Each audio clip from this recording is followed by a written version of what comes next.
Chapter 3 Whispers Beneath the Dome. Washington, D.C., United States. Capitol Building. Emily Morgan stared at the pages before her, but the words blurred like fog on glass. The marble walls of the Capitol's private reading room pressed in on her, soaked with history and expectations. A briefing folder lay open, displaying documents about a new education bill she was supposed to care about.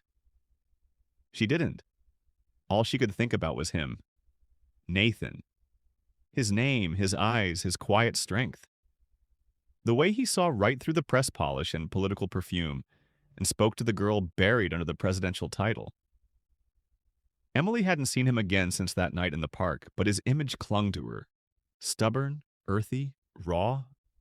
She had taken to walking along the same route every evening, sometimes with her Secret Service detail trailing a little farther back than they should have, other times convincing them she was jogging and didn't want to be followed closely. She hadn't found him again. Not yet. But she would. Miss Morgan? The voice startled her. Congressman Reed, a family ally, stood in the doorway, eyebrows raised with polite disapproval. Your father asked me to remind you that the state dinner prep begins at 5. Emily straightened and smiled the way she'd been taught. Of course, thank you. As he left, she exhaled and glanced once more at the street map, tucked into her purse. Her own private mission. A small circle had been drawn in red ink around Franklin Park. She traced it with her finger. That's where she'd start tonight. Franklin Park, that evening.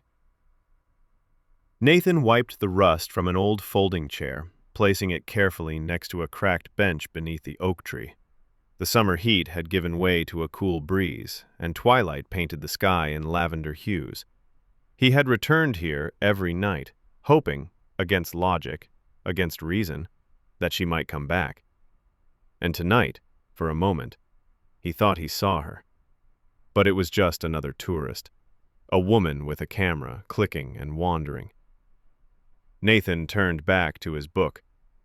He'd found it in a donation box outside the public library. Leaves of Grass, Walt Whitman. He liked the way the poet wrote, like he didn't care who was watching, like truth mattered more than image. A figure paused nearby. He looked up slowly. It wasn't her. It was a man this time. Clean cut, gray suit, military bearing. Name's Rourke, the man said, his voice low but clear. Mind if I sit? Nathan shrugged. Free country. The man sat, folding his hands, gaze resting on the horizon. You've been noticed.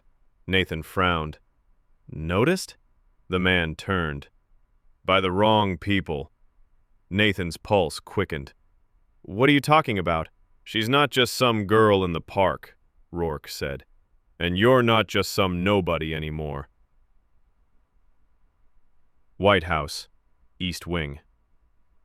Emily paced the floor of her bedroom, chewing on her thumbnail. Her nerves twisted into knots. Where was he? Why hadn't he been there the last 3 nights? She didn't even know his last name. She stopped and reached into her drawer, pulling out the sketch pad she used when she couldn't sleep. On the first page was a rough pencil sketch of Nathan's face, unshaven, eyes heavy with silence, and yet somehow full of something that defied the world they both belonged to. She closed the book and whispered to the air, I'll find you. Franklin Park, later that night. Nathan stood now, no longer able to read.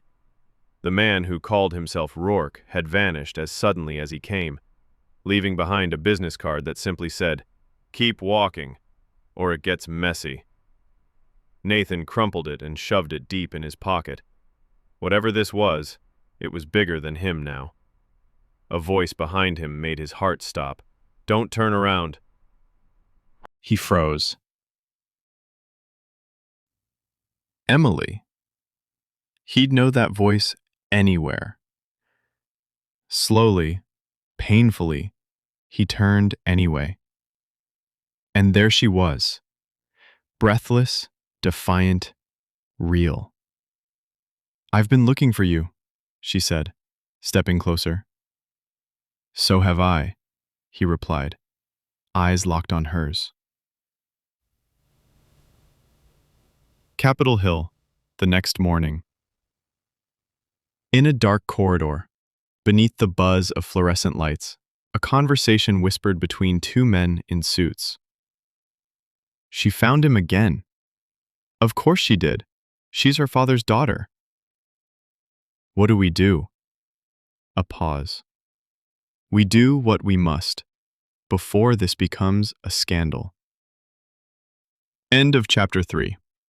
To be continued.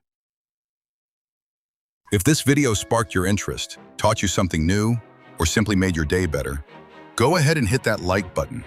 And if you never want to miss out on content like this, make sure to subscribe and turn on notifications. Your support helps us grow and keeps the content coming.